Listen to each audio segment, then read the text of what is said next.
This quote really stood out to me. It's just the fact that striking out to me is one of the most embarrassing things in baseball. I think having that mindset is very important for an organization. You never know what's going to happen when you put the ball in play. Right. If putting the ball in play was always an out, then it would just be called an infield ground out, and it would just be a ruled out. Even infield flies sometimes are not caught. Okay, so ask Luis Castillo. Okay, ask Eric Ibar. They've gotten dropped on their heads. So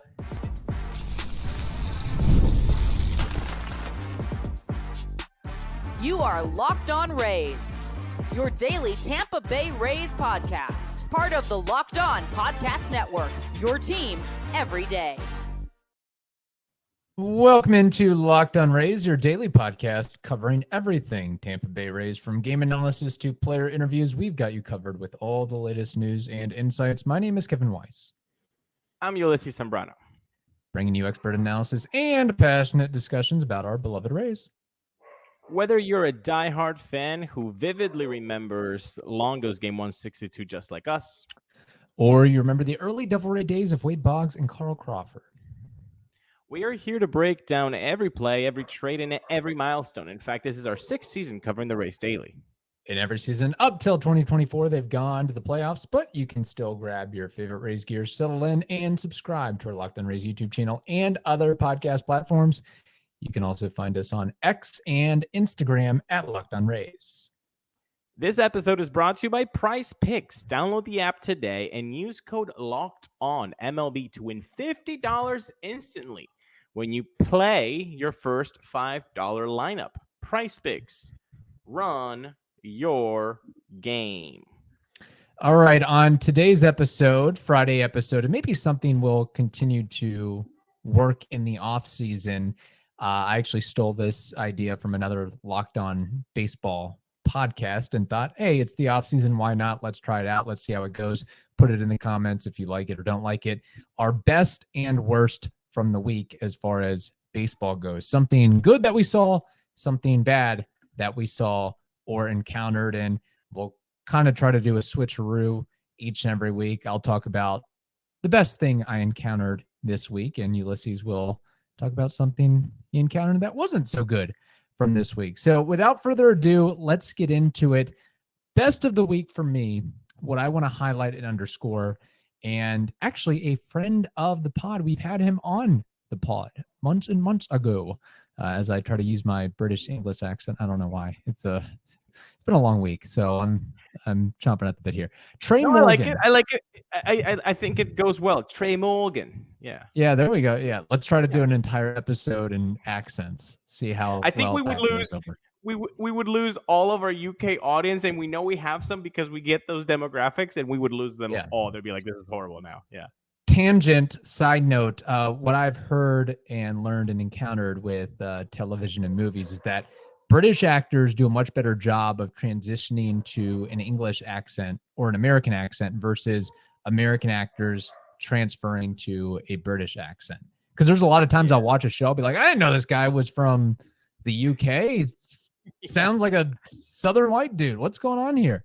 So I think one of the biggest ones was House when that came out. We were like, oh my god, House is British. It's like, yeah, dude, super. And Rick from Walking Dead, I think, is another. I'm sure there's a whole bevy of ones to go. Cumberbatch. Yes, yeah, we're right on mark there. Locked on British actors. Tre Morgan, who is tearing it up in the Arizona Fall League. And I know it's only 9 games, but he has been drawing a lot of attention, deservedly so, for what he is doing so far. 40 at-bats, he is hitting a smooth 400 with a 432 on-base percentage, 675 slug, and a 1.107 OPS. He's only got 1 dinger, but 6 doubles, 12 RBI, and a lot of hits as well, and runs scored too. But these numbers are outrageous, of course, but what was also outrageous was the type of season he had, which allowed him to earn 2024 Rays Minor League Player of the Year. I feel like, even though he's been on the show, we sometimes maybe don't talk enough about Tre Morgan. We talk about Junior Caminero, obviously. We talk about Carson Williams. We talk about Xavier Isaac.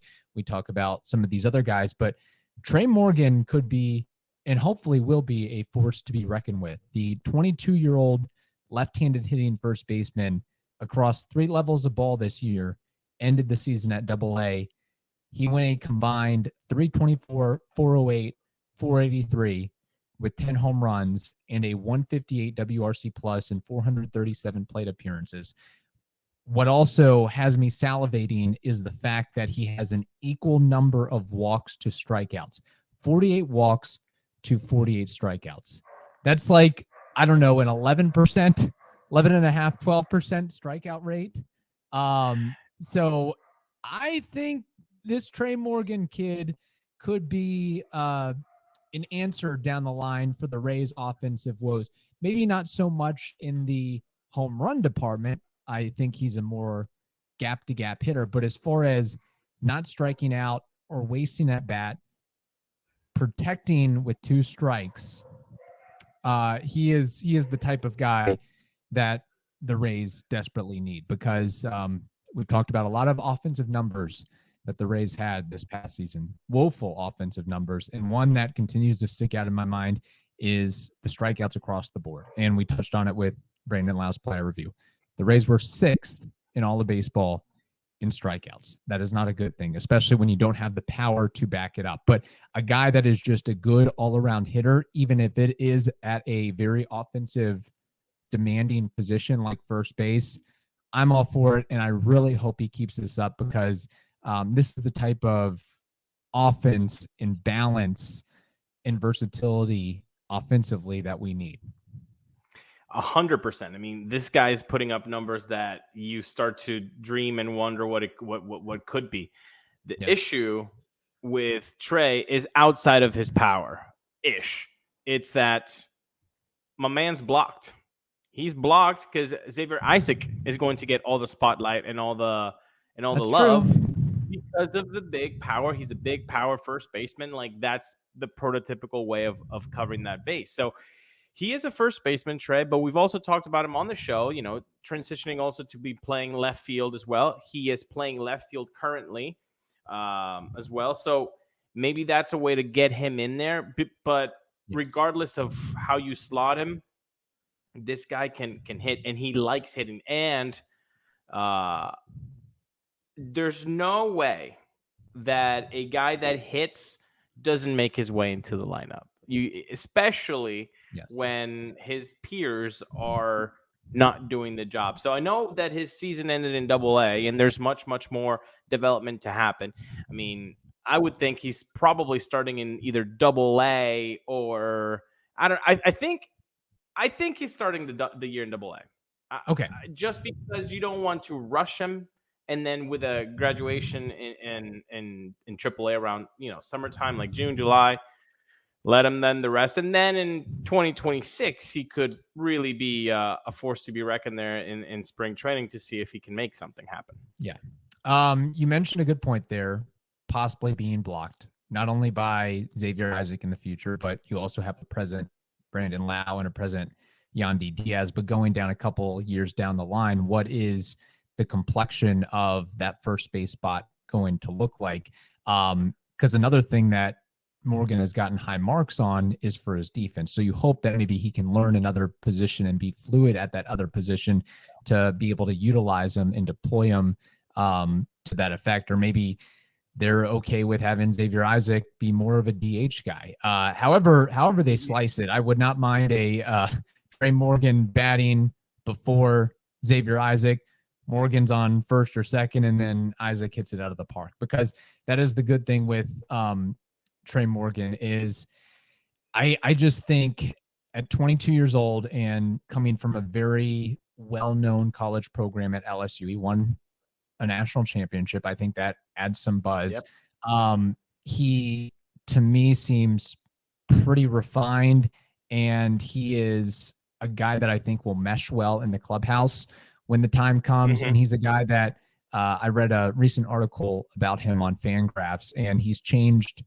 He just seems to be very self-aware about what works for his game and what doesn't work for his game, and how he really has honed in on altering his two-strike approach and not being afraid or embarrassed to, hey, 2 strikes, I got to choke up, I got to spread out my legs, and I got to just try to put a ball in play. This quote really stood out to me. It's just the fact that striking out to me is one of the most embarrassing things in baseball. I think having that mindset is very important for an organization like this. And look, he is. Yeah, that quote though, Kev, I know that quote, it spoke to me as well. Like I was like, yes. But some on the other side, on the analytics train, are going to be thinking, give me the strikeouts. Don't always give me your best swing at all costs. And that's where we have to agree to disagree. You never know what's going to happen when you put the ball in play. Right. If putting the ball in play was always an out, then it would just be called an infield ground out, and it would just be a ruled out. Even infield flies sometimes are not caught. Okay, so ask Luis Castillo. Okay, ask Eric Ibar. They've gotten dropped on their heads. So I love that mentality by Tre. He is very young. There's much to be developed, but that mentality is something that I think, at least for this race team, especially after the offense that we saw in 2024, that mentality, give me 1,000 more of that.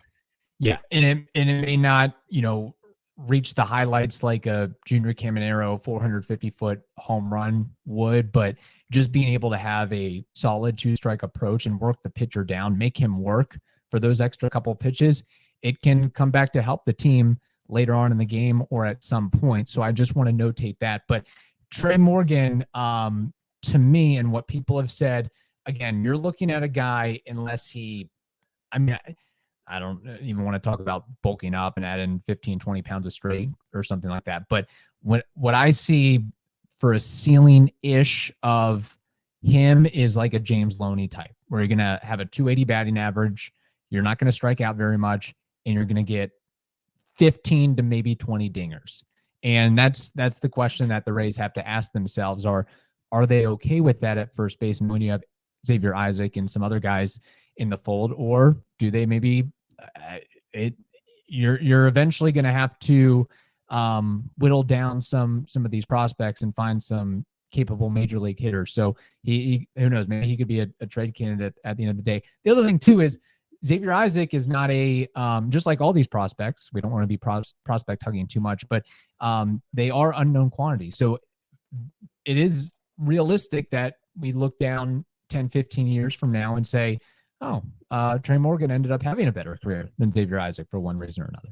100%, because if they were true for sure things, then nobody would miss, and plenty of people miss with prospects. And I know you're saying, hey, you don't want to have this much quantity of a type of guy in the lineup. A lineup, I believe, it's just like a portfolio when you're playing in the stock market. Don't put all of them.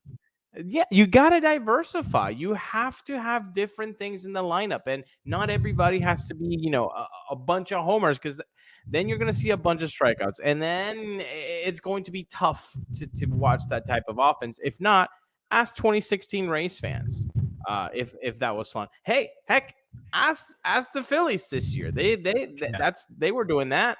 They're no longer playing. It's Yankees and Dodgers. By the way, as that World Series gets over, just give me team name, give me in, and then give me the amount of games that they will win. Okay. So we'll go first. Okay. Dodgers in 6. You took it right out of me. Dodgers in 6. Okay, I'll go with as well. Okay, good. So that I just wanted to spotlight Tre Morgan for a moment there. Some other people believe that he has the ceiling potential of a Brandon Belt or David Murphy.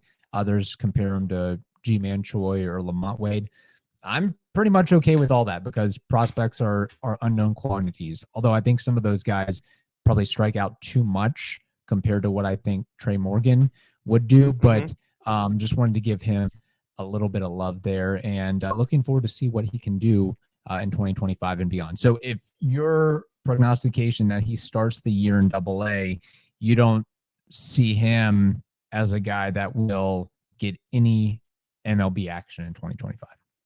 No, I think it would be very, Okay. very, very, very, very difficult. I Okay. still feel like Carson Williams is going to be difficult to see him in 2025. I know maybe Evan and I disagree on that, but I just don't see the point in rushing unless something is going terribly amazing or terribly awful. I feel like if you're dancing the line between just normal, I don't see the point of them just progressing either of those guys. Right. That's fair.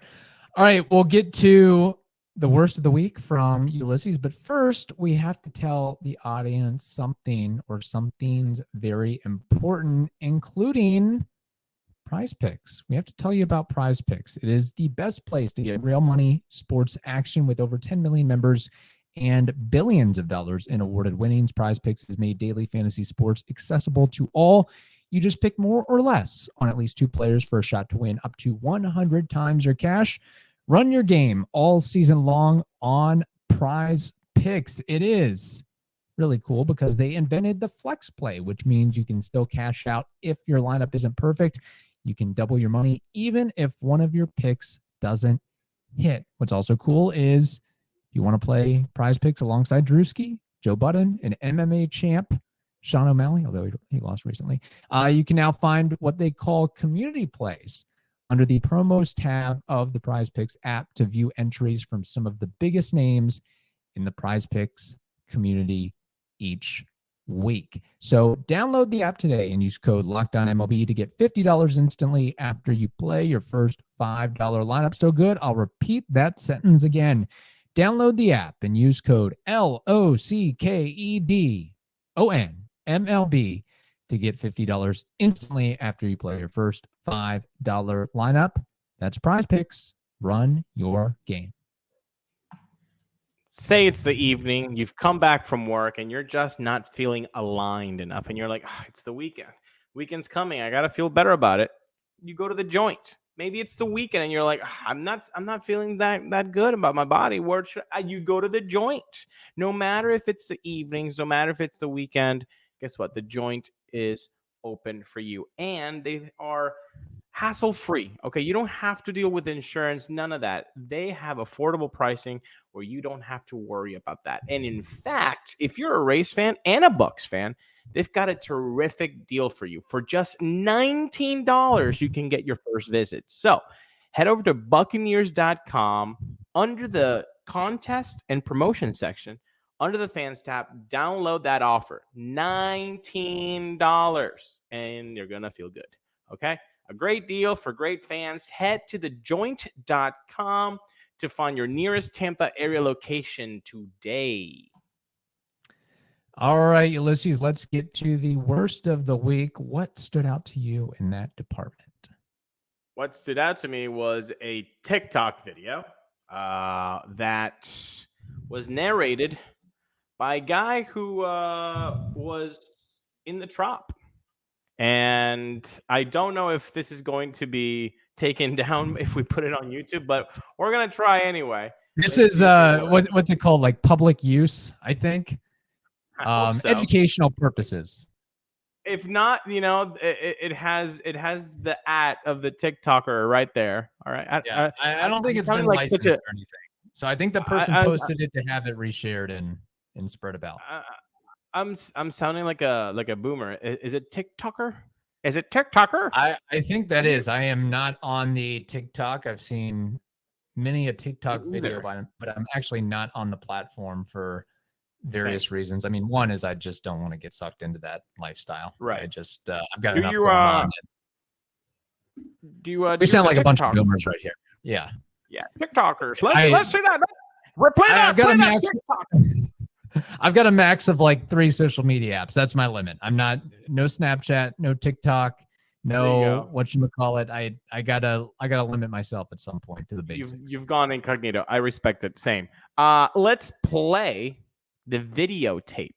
Man, look, man. Over the weekend, I got a chance to go to the Tampa Bay Rays baseball stadium. I'm talking about this is where Hurricane Milton hit, like up close and personal. As you can see, it definitely did a lot of damage. I'm talking about crazy damage where it blew the top of the doggone thing off the stadium. Like, I never seen anything like this in my life. As you can see down below, you see where first responders were supposed to have been staging inside of the stadium, and it blew all that stuff away too. So this was not a game. Like, I really thought, they was playing when they said everything was messed up in a baseball stadium. As you can see, stuff is still flying down. Like, look, this actually just had happened. Like, stuff was still flying down from the top. So no more baseball right now. I will give you guys an update to when baseball season will start back, but as of right now, it's definitely gonna take probably a year or two. So stay tuned. Wow. Inside look. How about them, Apple? So that was the worst for me on this week. When I saw that video, I was like, that's apocalyptic bullcrap right there, man. What'd you think? What'd you think about watching that video? That's a lot of work to repair. It made me think one thing oddly. A couple of things, I guess. It looked like the seats, and it's kind of hard from the video to tell, but it looked like the seats were pretty much in place. I don't know how much they have to do with the stands as far as reparations of that, but it also got me thinking, is there, and I'm sure this has been discussed and written about, and everybody's going to think it's the stupidest idea ever, but could they play sans roof? Is that a possibility? Just remove the roof? Okay. Why? Why is it not? Because the Trop was built without drainage systems. So as soon as the first rain comes out, then you're bleeped. How much is it to put drainage systems in as opposed to building a new roof? When you have, from what I've read, and again, not an engineer here, folks, but from what I've read, apparently when you have a foundation and built without that set system, that drainage system, it would just be incredibly costly to just put a drainage system underneath something that was not meant to be there. Yeah. That makes sense. All right. So yeah, a lot of destruction. It looked like, a rock star trash in a hotel room times a billion. That was my impression of it. I guess I wanted to go on a Trop tour to, I like to go on. How do you get there? How does he know? Yeah, that's what I'm wondering, is if it's like a rogue Rays employee, or maybe, part of the assessment team, the damage assessment team, and he just flipped out his phone, recorded for a minute and a half, and said, see you later. I mean, what's to stop him from, finding a hallway where there's nobody else there? I mean, I don't see what the issue is. I think it just underscores the destruction and toll that the facility took, and how much work may be involved to repair operations there. As ugly as those videos are to see, I think we as a fandom need to see those. Like, we need to kind of grieve this and just be aware of the magnitude of it, because I don't think the magnitude of it has hit the fandom as a whole yet. Yeah. So I'm guessing we're not going to have FanFest at the Trop. And there's even isn't that St. Pete Enchantment event that's there every year? I mean, funnily enough, this is the first year that they were not going to have it since they've had it. Yeah, so they knew about Milton ahead of time.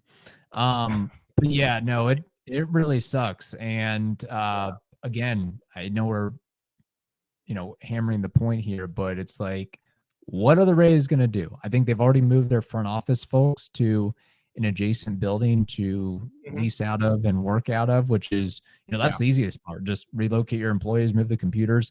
Now the real brunt begins as to what you're going to do, not just this year, but the next 3 years. I mean, there's a part of me that says, go ahead, find the way to spend the money to rebuild it, but you're also evidently going to tear it down in a couple of years. So maybe work out an agreement with the Buccaneers to use Raymond James Stadium for the next 3 seasons. I don't know.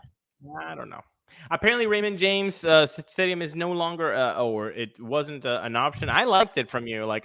When you brought that up, I was like, "Yo, I'm in." But apparently, it's not going to happen. So that's Al Lang. Yeah. And again, it's just going to impact the attendance. No figures, place is going to have a roof. No place is gonna have a roof. So I don't think they can do Amalie Arena. I don't think that's feasible. You can play basketball in Amalie Arena. You can do a lot of other things in Amalie Arena, but I don't know if it was ever designed or designated for baseball games. How about University of Tampa? Their outdoor baseball field? Yeah. I guess that would work, but again, it still goes back to the point of schedule wouldn't be that much of an issue. I mean, you're dealing with college baseball, shorter season, and I think they do they could figure out different times and they go on road trips. Although I think a lot of teams come in from northern based teams, Midwest based teams. They have a lot of tournaments, but I think that's more during spring training, and they're hosted in different Florida communities. But how big is Tampa Stadium? Again, you're still dealing with the revenue. No, not big. Yeah. But Kevin Kiermaier could probably give his seal of approval because he used to train there before every season. So that is true. I don't know. Maybe we do need to put a poll up of, hey, where should the Rays play in 2025? I think most people are going to say Steinbrenner. It's like, okay, that's the obvious one. Yeah. Yeah, it sucks. But yeah, I think that video highlights the damage for sure. And the fact that as he's recording, just you have another piece of debris that just falls off. Like it's still falling apart. So yeah, it sucks. Yeah, that's definitely not a good worst of the week, but that's evident of a worst of the week for sure. We will put people on a high note again, hopefully with baseball trivia and Name That War. But first, we have to tell the audience something very important, and that is FanDuel. NFL fans, you can start the season with a big, and I mean big, return on FanDuel. That is America's #1 sportsbook. So when you get a hunch in the middle of the game, you can check out the latest stats, view live play-by-play, and so much more on the same page where you place your bets. You'll get started with $200 in bonus bets guaranteed. Place your first $5 bet. So good, I'll repeat that offer again. Get started with $200 in bonus bets guaranteed when you place your first $5 bet. Where do you go? That is FanDuel.com. All right, Ulysses, baseball trivia, Name That War time. I am on the clock to give you baseball trivia, and my question is related to the playoffs. Not the World Series specifically, but the playoffs in general. I have on my computer screen 9 players who have played in at least 99 postseason, MLB postseason games. I want you to give me 6 of these 9 names. 99 postseason games. At least 99. So, at least 99. This is going to be a bunch of Yankees. Okay. A lot of Yankees. Derek Jeter. He is the clubhouse leader with 158.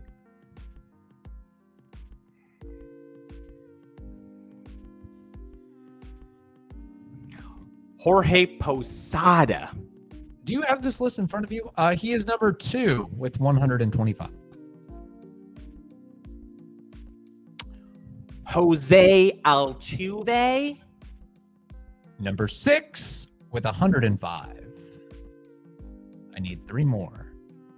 Alex Bregman. He is tied for 8th with 99.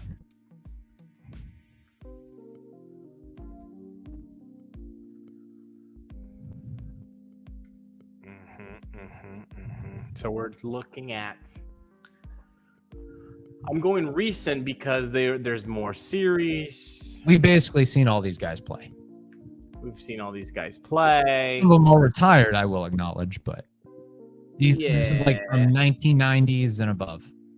I'm going to go with David El Papi Ortiz.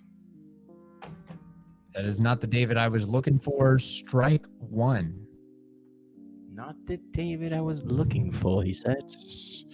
David. It can't be David Freese. It can't be. David. You might need to move off the David. Okay, let's move off the David. No pitchers, I'm assuming, right? This is all position players only? All position players, that is correct. Okay, who am I missing on the core 4? Bernie Williams. Bernie Williams is number 3 on this list with 121. I need 1 more name. Okay. Am I missing a Houston Astro? Perhaps I am. But if Bregman was number 8 and Correa left to the Twins, but the Twins did make the postseason one time, maybe not this time, but they only played 2 games. Let's go with Carlos Correa. Strike 2. Damn. One more guy, guys. Come on, help me out, people. What are we thinking? Put it in the comments What are we thinking? while you're listening. Yeah, what are we thinking here? Red Sox. Ooh, got him. It's either Mookie Betts or Freddie Freeman. Freeman has been in the playoffs all the time, and Mookie Betts has been on the playoffs all the time. Let's go with Mookie Betts. Strike 3. Here is the list. Yeah. I thought you were going to have it without a strike, but apparently not. Jeter 1, Posada 2, Williams 3. David Justice is who I was looking for with 112. Braves, Cleveland, Yankees, Athletics. Manny Ramirez, if you've heard of him, Cleveland, Boston, LA Dodgers. Altuve 6, Yadi Molina with the Cardinals, number 7. Bregman tied for 8th, and then also tied for 8th, did it with the Mariners, the Yankees, and the Cardinals. Tampa's own Tino Martinez. Good one. Really good question. Really good Thank question. you, sir. Fantastic. And I'm going to go for Name That War, which is when we take a player from the past and we try to guess his career baseball reference war, only using a baseball archive mind. And today's player from the past is not a Yankee legend. He's a Rays legend. All the way from Japan, Hideki Matsui. What is his career war according to Baseball Reference? I thought you were going to go with Yoshi Tsutsugo. I know. What he could have been.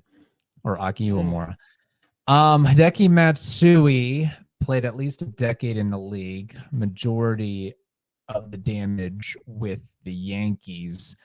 He might have the most home runs of any Japanese player in MLB, although that's surely going to be surpassed by Shohei, I presume. I think already has passed. Okay, maybe. Yeah. So he might be number 2.